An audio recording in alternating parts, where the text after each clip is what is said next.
అందరూ కలిసి ఉండాలనేటువంటిది, అందరూ బాగుండాలి. ఒక రాజకీయ పార్టీ కానీ, ఒక రాజకీయ వ్యక్తి కానీ ఒక కులం ఓట్లు వేస్తే గెలిచేటువంటి పరిస్థితి ఉండదు. అందరి యొక్క సహకారం ఉంటేనే విజయం సాధిస్తారు.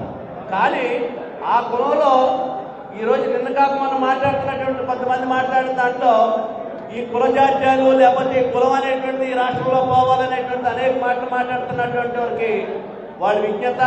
కానీ నా తరపు నుంచి అయితే ఈ రాష్ట్రంలో ఇప్పుడు జరుగుతున్నటువంటి, ఈ రాష్ట్రం గతంలో కానీ ఇప్పుడు కానీ ఎమ్మెల్యే పదవులు ఇచ్చేటప్పుడు కులాన్ని చూసి ఉండలేదా? మరి మంత్రి పదవులు ఇచ్చినప్పుడు కులాన్ని చూసి ఉండలేదా?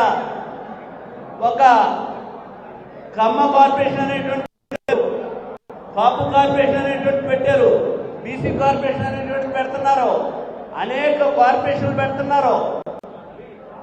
మరి కులజాతి వదలాలంటే కార్పొరేషన్లు ఎందుకు? అందరికీ పేదవాళ్ళందరికీ సాయం చేస్తాం అనేటువంటి విధంగా ఉండాలి కదా. ఇది కాదు.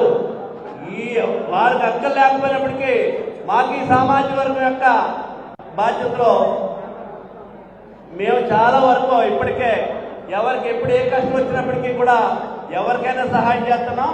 అందులో కాపు సామాజిక వర్గానికి ఎక్కడన్నా అన్యాయం జరిగితే మాత్రం ఈ రాష్ట్రంలో ఎక్కడ ప్రతిఘటిస్తున్నాం. భవిష్యత్తులో కూడా ఇటువంటి ఇబ్బందులు కలిగినటువంటి ప్రతి వాడికి కూడా ఈ వేదిక సహకారంగా ఉంటుందనేటువంటి ఒకటే పెద్దలు చెప్పడం జరిగింది. ఎప్పుడు మీకు ఎవరికే కష్టం వచ్చి ఉంటామని చెప్పడం జరిగింది. ఈరోజు ఈ రాజకీయ పార్టీ అనేటువంటిది, వైఎస్ఆర్ రాజకీయ పార్టీ అనేటువంటి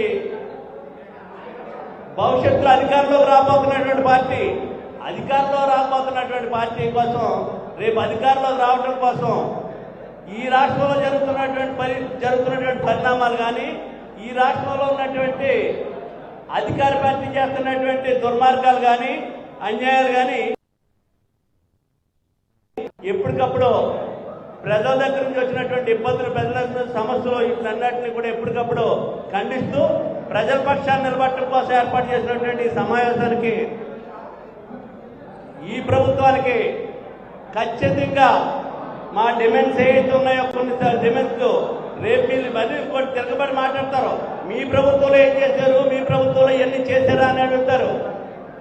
ఫలితాలు అనేటువంటి చూసాం, చాలా వరకు చేశాం.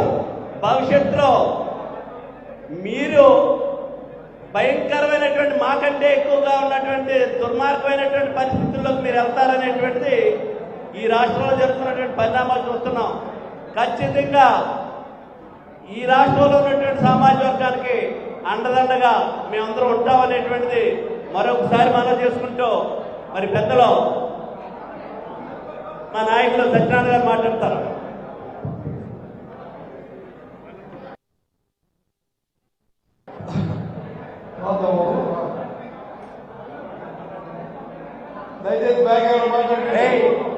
ఒకసారి ఆగండి చెప్తుంటే మీరు.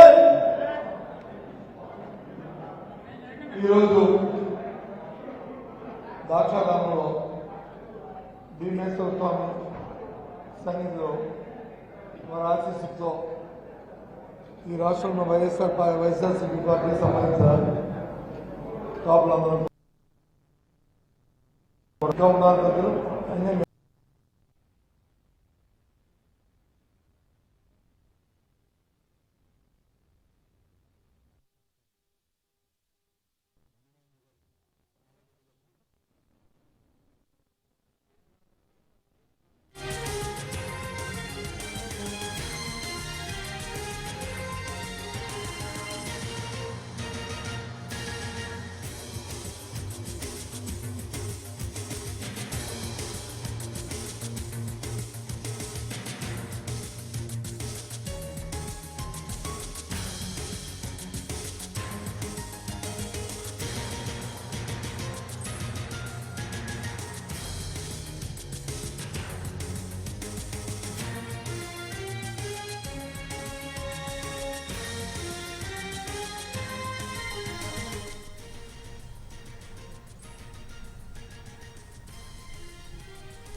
ఉన్న పథకాలను తీసేస్తామంటే కుదరదన్నారు వైసీపీ నేత బొత్స త్వరలో మరిన్ని కాపు సమావేశాలు పెడతామన్నారు తోట